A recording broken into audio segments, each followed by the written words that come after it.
പമീലയുടെ മനസ്സിൽ ആദ്യമേ തന്നെ ഭയമുണ്ടായിരുന്നു സർ. ആ മാരുതി വാനിനെ കുറിച്ച് അവൾ എന്നോടും പറഞ്ഞിരുന്നതാ. അന്നതത്ര കാര്യമാക്കിയില്ല. പിന്നീട് നടന്ന സംഭവങ്ങൾ വെച്ച് നോക്കുമ്പോൾ രഞ്ജിത്തിന്റെ മർഡറുമായി കണക്റ്റഡ് ആയിട്ടാണ് എല്ലാം നടന്നിരിക്കുന്നത്. പേരൻസുമായി അത്ര നല്ല ബന്ധത്തിലായിരുന്നല്ലോ പമീല, അല്ലേ? അങ്ങനെയൊന്നുമില്ല സർ. പമീല മോഡലിങ്ങിന് പോകുന്നത് അവർക്കത്ര ഇഷ്ടമായിരുന്നില്ല. പിന്നെ പിന്നെ മരിച്ച രഞ്ജിയുമായിട്ടുള്ള അഫയർ, അതിലും അവർക്ക് എതിർപ്പുണ്ടായിരുന്നു സർ. പമീല അല്പം ഫോർവേഡ് ആയിരുന്നു, അല്ലേ? അവൾ ഓവർ സ്മാർട്ടായിരുന്നു. കാഴ്ചയിൽ അങ്ങനെ തോന്നുമെങ്കിലും അവൾ പാവമായിരുന്നു സർ. രഞ്ജിയുടെ മരണത്തോടെ അവൾ ആകെ തളർന്നുപോയി. തുടർന്നുണ്ടായ സംഭവങ്ങൾ അവളുടെ മനസ്സിന്റെ തന്നെ സമനില തെറ്റിച്ചു. ഇപ്പോൾ അവളെ കണ്ടാൽ പഴയ പമീലയാണോ എന്ന് വിശ്വസിക്കാൻ കൂടെ കഴിയുന്നില്ല സർ.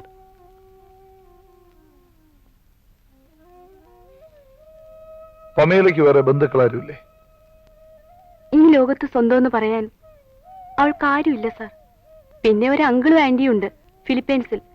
വർഷങ്ങളായി അവരവിടെ തന്നെയാണ്.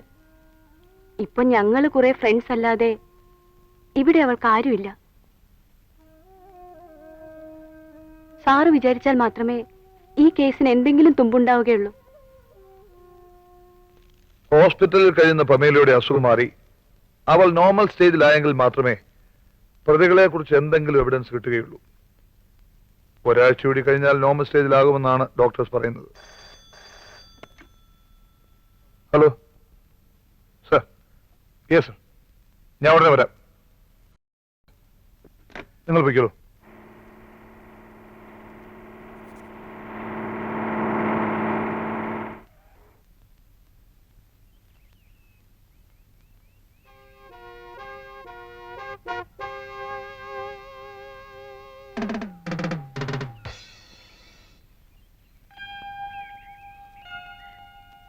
Morning.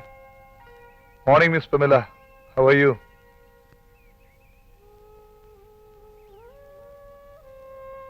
ഞാൻ നിങ്ങളെ കാണാൻ വേണ്ടിയാണ് ഇവിടെ വന്നത്. Look, അന്നെന്താണ് സംഭവിച്ചത്? Pamela, come on. Tell me. Inspector, അവരൊരു മെന്റൽ പേഷ്യന്റാണ്. She's under treatment. അവരെ സാധാരണ ജീവിതത്തിലേക്ക് തിരിച്ചു കൊണ്ടുവരാൻ ഞങ്ങൾ ശ്രമിക്കുമ്പോൾ നിങ്ങൾ ഞങ്ങളുടെ ജോലി കൂട്ടരുത്. പമീല ഒന്നും സംസാരിക്കാത്ത സ്ഥിതിക്ക് ഞങ്ങളുടെ ജോലിയും കൂടുകയാണ്. അവരെ പഴയ നിലയിലേക്ക് കൊണ്ടുവരേണ്ടത് ഇപ്പൊ എന്റെ ആവശ്യമാണ്.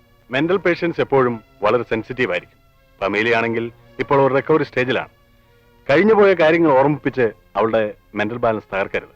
വരൂ. Please take care. Doctor, yes. പമീലയുടെ അസുഖം മാറുക എന്നത് ഇപ്പൊ നിങ്ങളെക്കാൾ കൂടുതൽ ആവശ്യം ഞങ്ങൾക്കാ. Do you understand me? ഇനിയും ഇതുപോലെ വന്ന് ഉപദ്രവിച്ചെന്നിരിക്കും. അവസാനം ഒരു ശല്യമായി മാറും. Never. Thank you. Bye.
Hello, police station. കൊലയോ? എവിടെ? സർവീസ് സ്റ്റേഷനിലോ?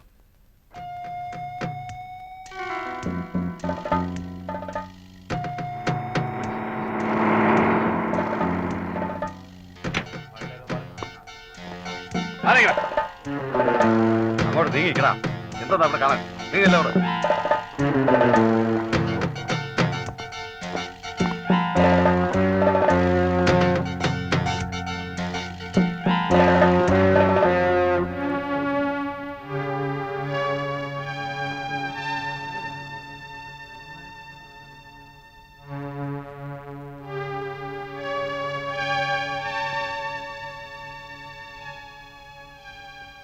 ഈ മരിച്ചു കിടക്കുന്ന ആളിനെ നിങ്ങൾക്കറിയാം? ഞങ്ങൾ സുഹൃത്തുക്കളാ. Victor, Hamza, Rocky. മരിച്ച രാജാമണിക്ക് ശത്രുക്കൾ ആരെങ്കിലും ഉള്ളതായി നിങ്ങൾക്കാർക്കെങ്കിലും അറിയാമോ? ഇല്ല സർ. നിങ്ങളും രാജാമണിയും തമ്മിൽ എന്തെങ്കിലും അഭിപ്രായ വ്യത്യാസങ്ങൾ ഉണ്ടായിട്ടുണ്ടോ? അതും ഇല്ല സർ. വർക്ക്ഷോപ്പിൽ വെച്ചുണ്ടായ ആക്സിഡന്റിലായിരിക്കും രാജാമണി മരിച്ചതെന്ന് നാട്ടുകാർ പറയുന്നുണ്ടല്ലോ. നിങ്ങളെന്ത് പറയുന്നു? ഇത് ആക്സിഡന്റ് അല്ല സർ, കരുതിക്കുട്ടിയുള്ള കൊലപാതകമാണ്. ഹൈഡ്രോളിക് ജാക്കി അത്ര പെട്ടെന്ന് എഞ്ചിലൊന്നും വീഴില്ല സർ. നിനക്കെങ്ങനെ അറിയാം? അത് വളരെ പതുക്കെ താഴേക്ക് വരും.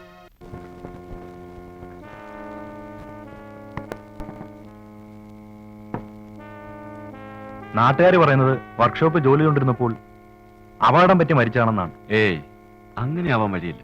അവനെ ആരോ കൊന്നതാണ്. പമേലയുടെ ആരെങ്കിലും ആയിരിക്കുമെന്ന് എനിക്ക് സംശയമുണ്ട്. വട്ടുപിടിച്ച് കിടക്കുന്ന അവൾക്ക് വേണ്ടി ആരാ കൊല ചെയ്യാൻ വരുന്നത്? ഇതങ്ങനെ വളരെ നിസ്സാരമായി തള്ളിക്കളയരുത്. ഏതായാലും അവളെ നമ്മളൊന്ന് വാച്ച് ചെയ്യണം.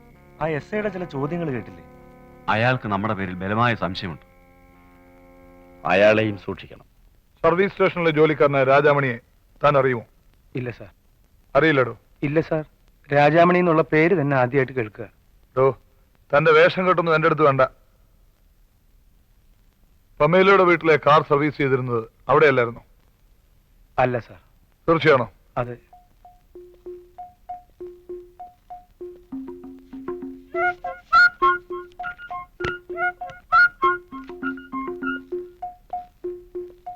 ഇയാളെ അറിയോ? അറിയില്ല സാർ. ഞാൻ പോകുന്നു കുഞ്ഞെ. എന്തു പറ്റി സറ്റോ? ഇവിടെ നിന്ന് എന്നെ പിടിച്ച് അവരകത്താക്കും. ആ ഇൻസ്പെക്ടർക്ക് എന്നെ മാത്രമേ കണ്ടുള്ളൂ. ഞാനൊരു പാവായതുകൊണ്ടല്ലേ അദ്ദേഹം എന്നെ പിടിച്ചു വരട്ടുന്നത്. എന്താണെന്ന് വെച്ചാൽ തുറന്നു പറയൂ. ആ വർക്ക്ഷോപ്പിൽ രാജാമണി എന്നൊരാളെ കഴിഞ്ഞ ദിവസം ആരോ കൊന്നു. നാട്ടിൽ നടക്കുന്ന കൊലപാതകങ്ങൾക്കൊക്കെ ഞാൻ സമാധാനം പറയുന്നത് വെച്ചാ ഞാൻ ആരാ? തീഹാർ ജയിലിൽ ചാടിപ്പോന്ന ശോഭരാജ. കാര്യം പറ. എന്നെ സ്റ്റേഷനിൽ വിളിപ്പിച്ച് ആ ചത്ത രാജാമണിയുടെ ഫോട്ടോ കാണിച്ചിട്ട് ഇയാൾ അറിയോ, എവിടെങ്കിലും വെച്ച് കണ്ടിട്ടുണ്ടോ എന്നൊക്കെ ചോദിച്ച് എന്നെ വരട്ടി കുഞ്ഞെ. ഇതാണോ കാര്യം? പോലീസ് ആവുമ്പോ അവർക്ക് സംശയമുള്ള ആളെയൊക്കെ ചോദ്യം ചെയ്യും. അപ്പോ രാജാമണിയുടെ കൊലപാതകവുമായി എനിക്ക് ബന്ധമുണ്ടെന്നാണോ കുഞ്ഞു പറയുന്നത്? ഇതൊക്കെ ആ SI കേട്ടാ ഞാൻ അകത്തായത് തന്നെ. സാറ്റ് ഇങ്ങനെ പേടിച്ചു പോയല്ലോ. പേടിക്കാതെ എങ്ങനെയാ കുഞ്ഞെ? എങ്ങനെയെങ്കിലും ഈ കേസ് ഒന്ന് അവസാനിപ്പിക്കണം, അല്ലെങ്കിൽ മനസമാധാനത്തിനോട് ഇവിടെ കഴിയാൻ പറ്റില്ല. പാവം ഈ പമീല കുഞ്ഞിന്റെ കാര്യം ഓർത്തിട്ടാ, അല്ലെങ്കിൽ പണ്ടേ ഞാൻ ഈ നാട് വിട്ടാൻ.